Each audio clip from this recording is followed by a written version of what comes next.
నిన్న రాత్రి జరిగిన సంగతి యు సాట్. మీ ఇళ్ళకి వచ్చి ఎవరైనా ఒక 20 మంది వచ్చి మీ గేట్లు పగలగొట్టి లోపల తండ్రిగా కూర్చొని ఉంటే తండ్రి పైకి వెళ్తారా అనే క్వశ్చన్ మీకే వదులుతున్నారు. నేను చావనైనా చేస్తాను, కానీ అలాంటి పని చేయండి. మా నాన్న నోరు మూసుకో అంటే కంపల్సరీ నేను చెప్పాను కదండి, కమిషనర్ గారికి నేను రెస్పెక్ట్ ఇస్తాను. I give respect to the chair and I go. నాన్నగారికి ఇప్పుడు న్యూస్ బులెటిన్ ఇప్పుడే వచ్చింది కదా, medical bulletin. So once the CT scan is over and everything is over, నా పరిస్థితి ఇట్స్ యూనో కదిపితే ఏడ్చేటట్టున్నా. My mother is not feeling well at one side. అంటే మనోజ్ గారు ఆయన భార్య వచ్చిన తర్వాత మారిపోయాడు, వాళ్ళిద్దరు కలిసి ఇది అంతా చేస్తున్నారు అనేసి చెప్పారు రైట్. ఆయన పార్టీ మీద నాన్నగారు మాట్లాడింది అది మీకు అర్థమైతే దాంట్లో ఉంది. ఐ డోంట్ వాంట్ అంటే భార్య మాట్లాడింది మనోజ్ ఇలా తాగేసి అలా చేస్తున్నాడు. I will not answer that question. విద్యా సంస్థల ఇష్యూ పెద్దదవడం వల్లే ఇదంతా జరుగుతుంది అని చెప్పేసి బయట మనోజ్ అయితే ఢిల్లీగా అక్రమాలు జరుగుతున్నాయి అక్కడ స్టేట్మెంట్ ఇచ్చాడు కదా. సో అదేనా కారణం ఈ ఇష్యూస్ అంతటికి? అక్రమాలను బయట పెడితే ఇలా దాడి చేస్తారా అంటున్నారు. దాని మీద ఏమన్నా? They can do it. Today Telugu రాష్ట్రాల్లో Mohan Babu university is one of the most prestigious university. భారతదేశంలో ఐఐటీస్ని ఛాలెంజ్ చేసాం మనం మోహన్ బాబు యూనివర్సిటీ. 2 రాష్ట్రాల్లోనూ మోహన్ బాబు యూనివర్సిటీ లాస్ట్ 3 yearsగా హైయెస్ట్ పే ప్యాకేజ్ ఒక స్టూడెంట్కి 75 లక్షలు 60 లక్షలు. ఒక మామూలు ఫార్మర్ డాటర్ కూలి పని చేసుకునే ఒక ఫ్యామిలీ నుంచి వచ్చి 45 లక్షల రూపాయల జీతం సంవత్సరానికి అనేది ఆ ఘనత మోహన్ బాబు యూనివర్సిటీకి ఉంది. అండ్ త్వరలో అనౌన్స్ చేస్తాం. భారతదేశం ఎన్నో సంవత్సరాల నుంచి ఫారిన్ యూనివర్సిటీస్ ఇండియాకి తీసుకురావాలని ప్రయత్నిస్తుంది. ఇండియాలోనే first university Mohan Babu university అవుతుంది. పెన్ స్టేట్ యూనివర్సిటీతో ఇండియాకి తీసుకురావడం. And they are rank number 50 in the world. So ఆ ఘనత మోహన్ బాబు యూనివర్సిటీకి ఉంది. And of course we're governed by laws, everything.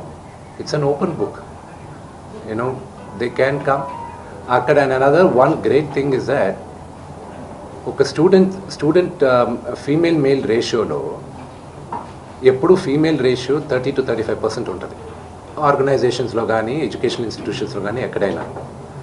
Mohan Babu యూనివర్సిటీలో 53% ఉమెన్ ఉన్నారు, గర్ల్ చైల్డ్. దానికి ఒకే ఒక reason, because chancellor Mohan Babu గారిని నమ్మి, ఆయన క్రమశిక్షణని నమ్మి తల్లిదండ్రులు అక్కడ చేర్పిస్తున్నారు. సో అది మాకు దేవాలయం, యూనో అది మా గుడి. గుడి గురించి తప్పుగా మాట్లాడితే అది దట్స్ నాట్ రైట్. రెండు వైపుల నుంచి ఎఫ్ఐఆర్ తమ్ముడైతే నాన్నకు పోలీసులు సపోర్ట్ చేస్తున్నారు, నానైతికంగా రాజకీయ నాయకుడు ఒత్తిళ్ల మీద పోలీసులు పనిచేస్తున్నారు. ఈ సమస్య పరిష్కారం సార్ లీగల్ ఒక నిమిషం. అది మీరు అన్న దాంట్లో కొంతవరకు సెకండ్ పాయింట్లో న్యాయం ఉంది. అది ఇప్పుడు బయట చెప్పుకోవట్లేదు, ఎందుకంటే అది పొలిటికల్గా ఒక అన్నెసెసరీ ఇది ఉంది. అది మెల్లగా మేము మాట్లాడతాం. ఫ్యామిలీ రిజాల్వ్ చేసుకోవాలి, family will resolve it. Vishnu గారు, మనోజ్ లో ఈ మార్పు ఎప్పటి నుంచి వచ్చింది? ఒక అన్నగా ఇది కరెక్ట్ కాదు అని మీరు కుటుంబంలోని సమస్యను పరిష్కరించుకునే ప్రయత్నం ఏమైనా చేశారా, లేకపోతే మనోజ్ ఒంటరినే చేయాలనుకున్నారా? సారీ, గతంలో ఒక వీడియో వస్తే ఇదంతా కూడా ఫ్రాంక్ వీడియో అని చెప్పేసి జరిగినటువంటి గొడవని కప్పిపుచ్చే ప్రయత్నం చేశారు. అంటే మొదటి నుంచి ఈ వివాదం ఉందా, లేకపోతే 2 రోజుల నుంచే ఈ వివాదాలు ఉన్నాయని?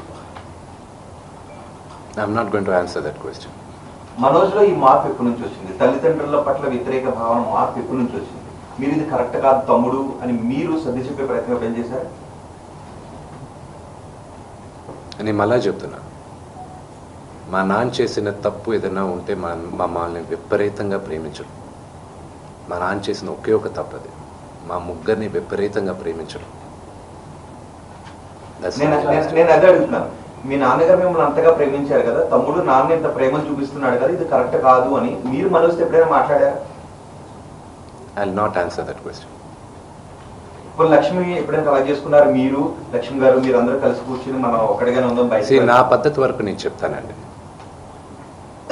మా అక్కకి నాకు భేదాభిప్రాయాలు ఉన్నా కూడా ఆ అమ్మాయి నన్ను నోటుకొచ్చినట్టు తిట్టినా కొట్టినా పడతారు. ఓకే, ఎందుకంటే నాకన్నా పెద్దది అక్క అన్న మాటకి. ఓకే, అది తనకి తెలుసు.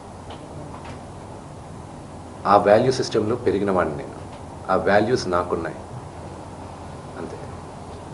సార్ నేను జరిగిన సంఘటన పట్ల ఇలా మీడియా సంఘాలన్నీ కూడా ఫిల్మ్ ఛానల్ దగ్గర ధర్నా చేస్తున్నారు. దీన్ని ప్రొటెక్ట్ చేస్తున్న పరిస్థితి ఉంది. ఇప్పుడు మీడియాకి మీరేం చెప్తారు అని అంటే మా చూసిన ముంగట మొత్తం అన్ని సంఘాలు కూడా చేస్తున్నాయి. కొంత కోపంతో ఉన్న పరిస్థితి ఉంది. అంటే జరిగిన పోయిన సంఘటన అది ఎవరికి కూడా మంచిది కాదు. కాబట్టి మీరేం చెప్తారు మీ నుంచి? మళ్ళీ నేను ముందు చెప్పేది ఏంటంటే మీడియాకి నా ప్రేయర్ ఒకటే, అది జరిగింది ఉద్దేశపూర్వకంగా జరగలేదు.